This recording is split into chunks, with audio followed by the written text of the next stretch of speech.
भगवान, भक्त और कटहल। अभी पेड़ों में बड़े बड़े कटहल लगे हुए हैं। कुछ दिनों बाद कटहल पक जाएंगे। कटहल से जुड़ी भगवान जगन्नाथ की एक कथा है जो बहुत ही मनोरंजक है। आइए हम इसका आनंद लेते हैं।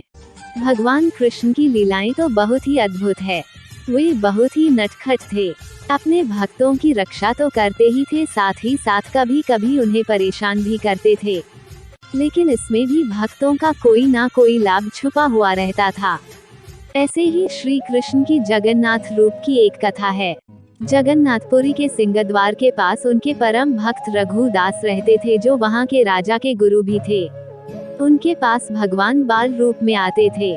दोनों में सख्य भाव था जिसे सब जानते थे। एक दिन भगवान जगन्नाथ रघुदास के पास आए और कहा कि राजा का इतना बड़ा कटहलों का बगीचा है, फिर भी मुझे कभी भी कटहल का भोग नहीं लगाते। मुझे तो पका कटहल खाना है। चलो हम आज राजा के बगीचे से कटहल चुराएंगे। रघुदास ने कहा कि मैं राजा से आपकी बात बता दूंगा और कटहल ले आऊंगा। कल आपको कटहल का भोग प्राप्त हो जाएगा। तब भगवान उसे कहते हैं कि तुम तो जानते हो कि यशोदा माता के पास माखन की कमी नहीं थी, फिर भी मैं पूरे गोकुल में माखन चुराकर खाता था। चुराकर खाने में अलग ही मजा आता है। चलो आज रात हम कटहल चुरा कर लाते हैं। रघुदास उनके साथ रात को छिपते हुए राजा के बगीचे में पहुंच गए। भगवान ने रघुदास ने कहा कि मैं नीचे रहता हूं, तुम जाओ पेड़ से अच्छा बड़ा कटहल तोड़ना और नीचे गिराना, मैं उसे पकड़ लूंगा। रघुदास पेड़ पर चढ़कर कटहल दिखाकर पूछने लगे, ये वाला। तो भगवान ने उन्हें एक बड़ा सा कटहल तोड़ने को कहा। रघुदास कटहल तोड़कर जैसे ही नीचे गिराए, भगवान वहां से अंतर्ध्यान हो गए। कटहल गिरने की आवाज सुनकर राजा के सिपाही आ गए। सारी घटना देखकर उन्होंने राजा को जाकर इसकी सूचना दी।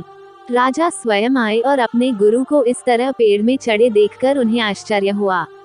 गुरु से जब कारण जानना चाहा तो उन्होंने कहा, मैं आपको एकांत में बताऊंगा। राजा रघुदास जी की भक्ति के बारे में जानते थे कि भगवान उन्हें हमेशा दर्शन देते हैं। सारी बात सुनकर राजा को विश्वास हो गया और उन्होंने कहा कि यह कटहलों का बगीचा मैं प्रभु के नाम लिख देता हूँ। आप जब चाहे तब भगवान को भोग लगाइए। सुबह जब रघुदास समुद्र किनारे जाते हैं तो वहाँ भगवान आते हैं और उनसे कहते हैं, कहो कैसी रही। तब रघुदास ने कहा, हम तो ठीक है, रात को आप तो अंतर्ध्यान हो गए, एक कटहल तक नहीं ला पाए। देखिए हम पूरा बगीचा ही आपके नाम कर लाए हैं। ऐसे ही भगवान अपने भक्तों के साथ खेल भी खेलते थे और उनको लाभ भी कराते थे। जय श्री राधे राधे, हरे कृष्णा।